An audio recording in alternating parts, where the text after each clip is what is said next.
All right. Welcome to the Scorched Earth podcast with the sports division. You know, in a couple weeks here, we're going to split it off into its own YouTube channel. I'm just waiting for our super producer, Stacy, to give me the go-ahead, tell me what's going on. I'm just the pretty face, okay? Ain't the brains. You could tell, right? We already know if you listen to this, you know I'm not the brains of anything. Well, tonight we're just going to talk about the epic hockey game, Canada versus the USA, and it was a really good game. I don't know if I'm really going to buy into all the hype the ESPN was pushing. I don't think it's equal to an Olympic game. I don't think it's equal to a Game 7, but it was heavy. It was a lot better than what they've done with the All-Star game in recent years. First of all, let's get to the real meat of the issue. Canada won 3-2. I hit both my bets. I said yesterday, take Canada, take the under. Boom, boom. Hey, money in the bank. Also, we got to listen to Sean McDonough and listen, and I will be having nightmares about him talking. I'm telling you, the guy keeps talking, and I will say that when I listen to local telecast here in Los Angeles of the Ducks or the Kings, you know, you got the play-by-play and you got the color guy. And I understand hockey is a fast-moving game. It's constantly in action. I respect that. But, I mean, basketball is the same thing, and we get good color commentary there. And on my local telecast, I think I get it too. I would say there it's 2/3 the play-by-play, 1/3 the color commentary. When Sean McDonough's doing it, it's 90-10. It's literally like, I think the only reason he passes it off to Ray Ferraro is so he can breathe. Like, literally. You know those videos where the guy goes underwater for 15 minutes? Like, that's Sean McDonough when he does a hockey game. It's like he hands it over. He acts like he's being gracious, but, man, at some point, is there any more oxygen left in the arena? The guy just keeps talking and talking. And I will say that Ray Ferraro, you know, I mean, you've got to get along. Sean McDonough's the hockey guy for ESPN, and ESPN does just a terrible job compared to TNT. Ray Ferraro had the best comment I have heard in a long, long time.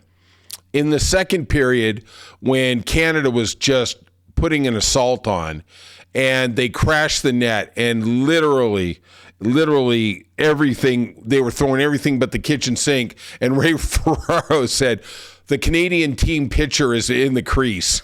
I was like, yeah, there's 5 guys in the crease. You know, Wellenbach is just trying to just hold up his end, right? Whatever that is. Also, you know, we get our 18 minutes between periods, you know, 20 minutes, whatever. Literally, how does ESPN throw all those commercials in there? I mean, literally, we get the desk. And this is where they suck compared to TNT. In basketball and in hockey. We're not going to get much basketball left here from TNT, so enjoy it while you can. Is when they go to the commentators, to the analysts, to the specialists, they let them talk. On ESPN, everything is so monetized. Mark Messier, he gets 2 words, 2 sentences. PK gets a couple sentences, and then we're off to a commercial block. And let me tell you, when they go to a commercial block, they go to a commercial block. You can literally have a colonoscopy and get back while they're still in that first commercial break. I literally saw a 6-minute commercial break during periods, and I was like, how do they run 12 commercials? Like, wow. How do they do it? And then they come back and then they do the teaser. Well, you know, right after this, we're gonna do an interview with Kachuk. And I'm like, oh, okay, can't wait. Another 3 minutes of commercials. Like, oh my God.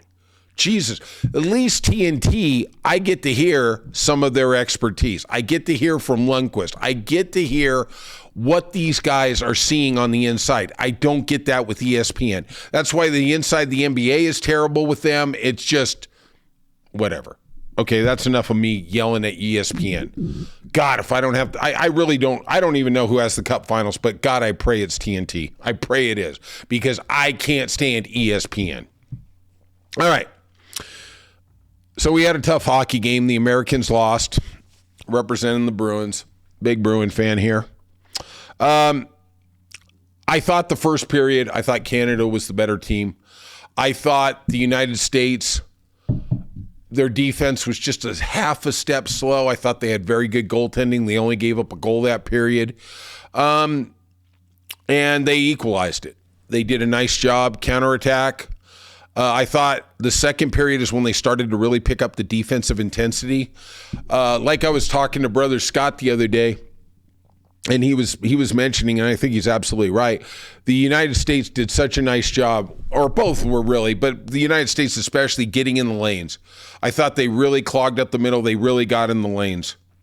Well, McDavid, or as some people call him, McJesus, actually had a pretty slow game. He only had 2 shots on goal during the course of regulation. But unfortunately, with that guy, every second matters. He was left open in the slot in overtime with 8 minutes into it, and he buried it, and he buried it right over Ellenbach. And, I'm glad he had that game. I'm glad he had that moment. He did his Sidney Crosby from the 2010 Olympics, where he had the golden goal. I don't think this goal is as big as that. But the other Canadian hero, and I think there was 2 heroes on their side. And I think that Jordan Bennington was maligned the entire tournament. I heard it from PK Subban. I heard it from even Ray Ferraro.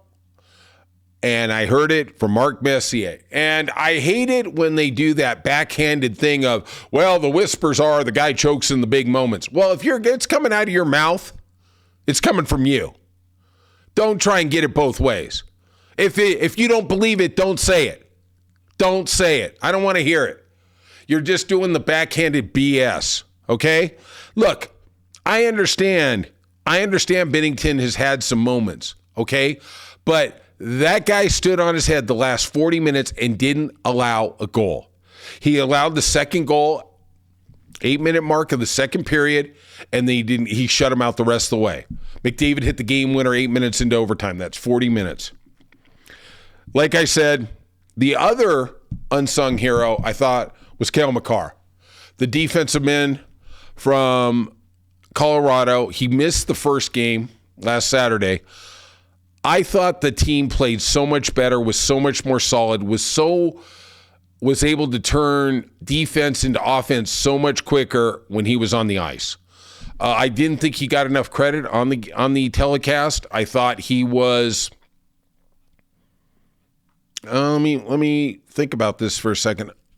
I think next to, I think he was the best guy on the ice. I really do. I was going to say Tkachuk, but Tkachuk was good too.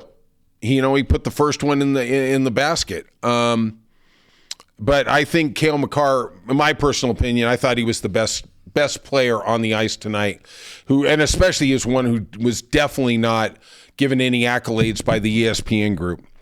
Nathan McKinnon was your MVP. He got the first goal. And, we got 356 days until the next Olympics, and then we're going to see it real. And I can't wait for the Olympics, I would assume, the way the current political structure is. Russia will be back. We're going to see Germany, Dreisaitl. We're going to see a lot of these other countries. It should be for a knock'em, sock'em, rock'em Olympics. It should be really, really intense. And I do want to say that Canada won. It's your champion, 4-country tournament. And Trudeau, after the game, tweeted out, they can't take our country and they can't take our hockey. Well said, my friend. Well said. If you can, please hit the like and subscribe button. Leave your comments. Tell me what you thought. And I'm just an American sobbing in my Garfield cup. And we will see you in 356 days. All right. Peace out.